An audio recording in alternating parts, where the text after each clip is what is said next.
Wiping £15 million off since royal split, Sussexes splash out on top LA scriptwriter to save Netflix deal. The Duke and Duchess of Sussex have hired producer Nishika Kumble to oversee their scripted TV program with Netflix, it is claimed.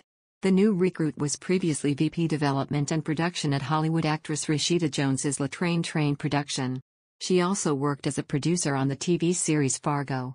Hollywood Reporter, who broke the news of Ms. Kumble's appointment, has said she will work closely with Netflix to create and develop new scripted fare from diverse voices that informs, elevates and inspires.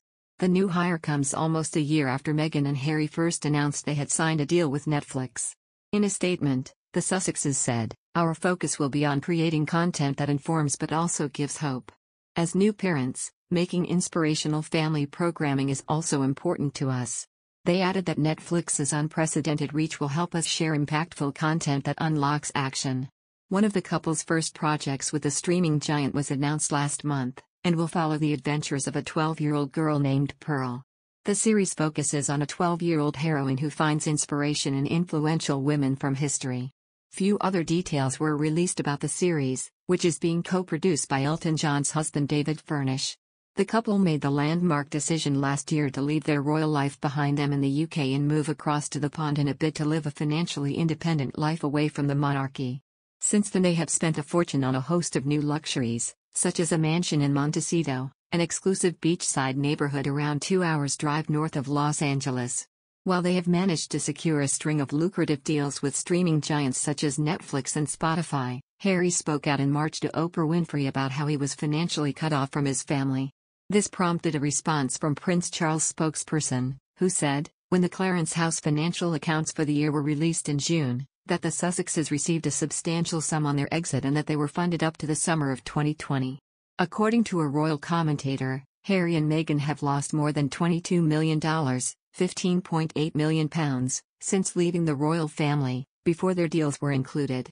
In a piece titled Meghan Markle and Prince Harry have lost $22 million, £15.8 million, since leaving the royal family for news.au.com, commentator Daniela Elser outlined exactly how the couple found themselves with such high spending.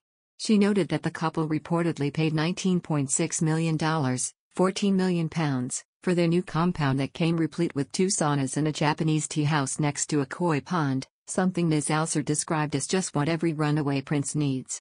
Ms. Elser continued, the Sussexes' purchase of the property was a landmark event for both Harry and Meghan, the first home either of them had ever owned. For the Duke, it was also the first time he had ever had to personally foot the bill to put a permanent roof over his own head.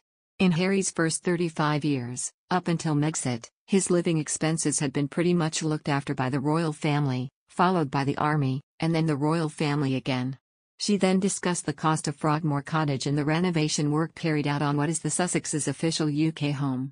2 years ago, it was detailed that taxpayer money had funded $4.4 million, £3 million, worth of work, something the couple said they would pay back after relinquishing their roles in the firm. Ms. Elser explained, take this all together, their new home deposit, household running costs, how much Duchy of Cornwall cash they have given up, and having to repay the costs of Frogmore, and the sum totals $22.45, £16.20 million. That's a whole lot of dough to have to find every year to keep the lights on in the family and hot and cold running bodyguards. She did note that the couple would be paid for their work and contracts on Netflix and Spotify, yet they would not receive the full amounts of these deals, just installments and retainers to keep them going. Ms. Elser added, no matter which way you look at it, the numbers are enough to make any accountant worth their trusty Casio break out in a cold sweat.